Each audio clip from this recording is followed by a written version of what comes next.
Hello and welcome to the Rising Stars of Comedy. I'm Akriti Tyagi. Charlie Chaplin is of the opinion that life is a tragedy when seen in close-up, but a comedy in long shot. I have known our guest for today for almost a year now, but his humility, his ever-smiling presence, and his willingness to help is beyond comparison. One of India's top 10 comedians, his humor is absolutely observational and extremely relatable. Please welcome Praveen Kumar. Thank you so much for joining us. Pleasure. Thanks How a are lot. you? I'm good. How are you? Super, thank you. Let's start the show then, guys. Yes. My name is Praveen Kumar and I'm a stand-up comedian, as you guys know, and from my accent you would have guessed that I am a Tamilian. See, like any other Tamilian, I get offended when a non-Tamilian comes and makes fun of us. Okay, they always say Madras is idli dosa, idli dosa, idli dosa. Come on, man, give us a break. We have sambar also. In my 7th standard, a girl had a crush on me. Just kidding, man, just kidding. I had a crush on a girl. I still remember her name, Koperun Devi. Okay. You know what? I was in my 7th standard, I had stupid pickup line, okay? I had stupid pickup line. I went to her and said, Kopu, short form for Koperun Devi. Kopu, I've been thinking about you without Gapu. I love you, Kopu. She gave me a slapu and tied a rope, Raki. So tell me, what pushed you into comedy? There's nothing that pushed me. During my college days, I was part of the mime club. Okay. Mime club, and that feel was there when you perform in front of 1,500, 2,000 people, and the laughter you wake from them. It's very, very good. That you feel like you have achieved something. Yeah. So from that time, I always wanted to do something to do with comedy.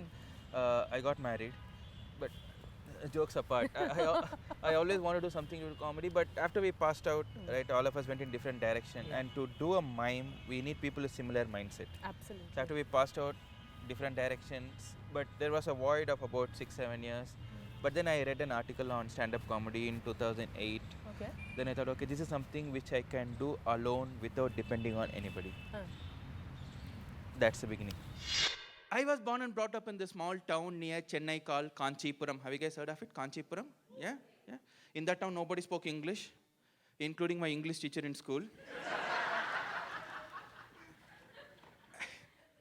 If that is the condition for English, you could imagine the condition for Hindi.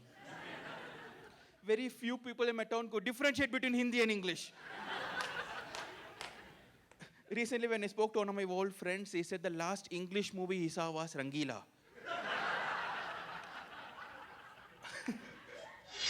So you've quit your day job to actually take up comedy as a career, as a profession. I have two questions relatable to that.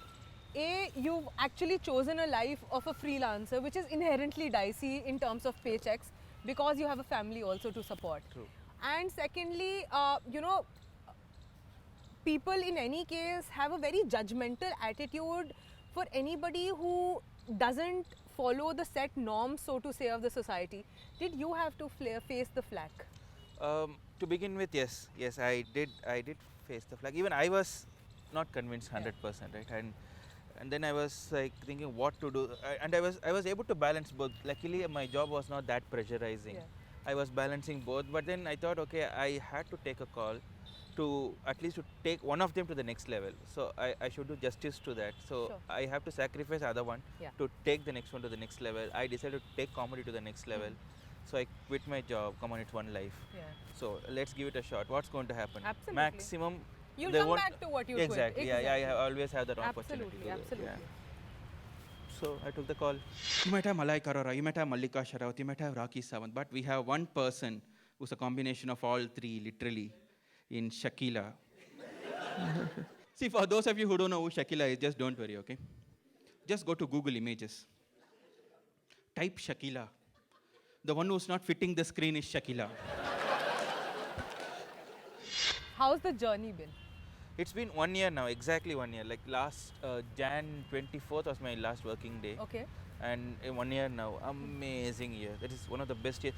Suddenly you feel like you got what, about 8-9 hours a day extra. Yeah. You don't know what to do with it. It took me some 5-6 months to stabilize my mind. Oh, I have 8 more hours without playing Candy Crush and other stuff, right? I should concentrate on that. Now I'm able to balance my work and Okay. family also. Okay. That also matters, because when I was working, I used to go to work on weekdays and shows on weekends. So no not time able for to family. spend time with Yeah. family. But then they are very happy. Oh, lovely. They are very happy right now that I'm able to provide some time to them on the weekend, weekday, whenever possible.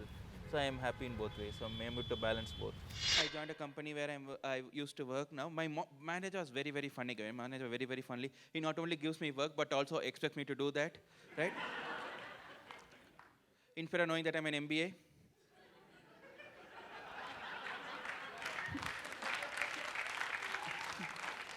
Because we MBAs are not designed to work, right? We are designed to take things done by somebody else and take all the credit. I'll give you an example, okay? Recently, my wife got pregnant, okay?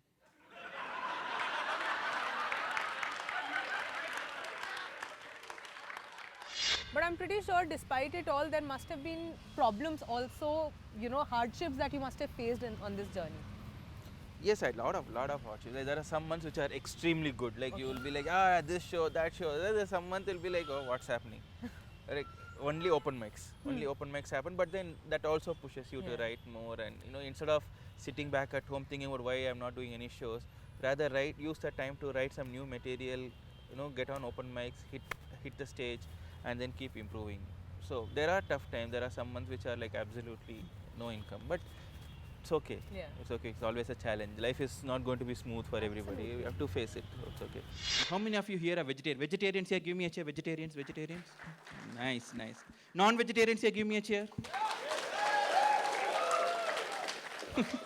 This shows what gives you more energy, right? See, I have only one thing for vegetarians. Pity. No?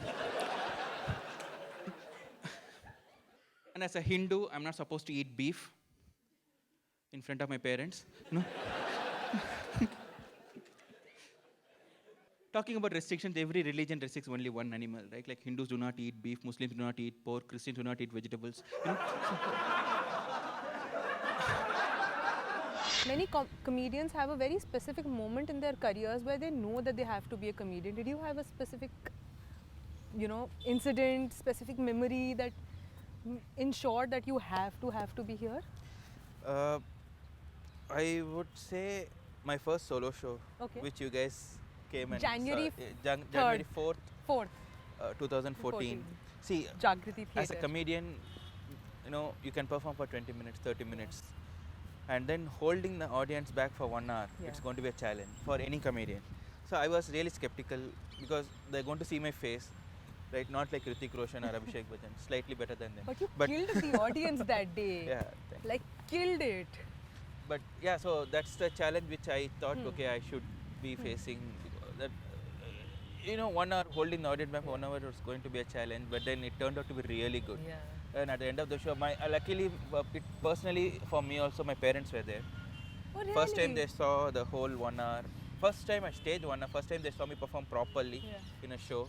And my wife and daughter was there. My uncle, aunt, everybody was there. Entire family was there. Wow. Entire family was there. Like it's almost like a cricket team. Everybody was sitting, like, except the substitutes. But they were sitting together and they were watching the whole show.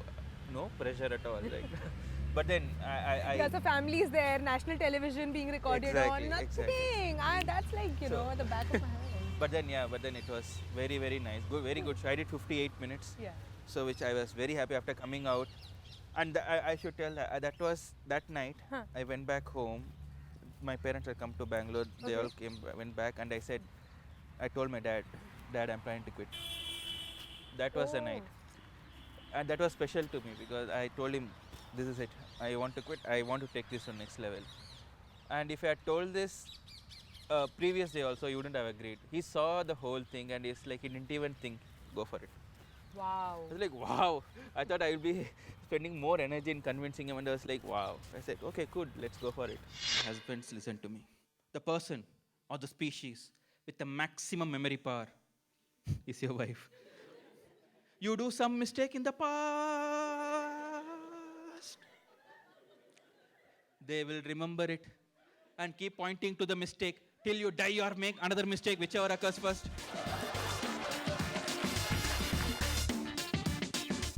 Recently, my maid sends me a text message asking for leave. She said, dear sir, please leave me today.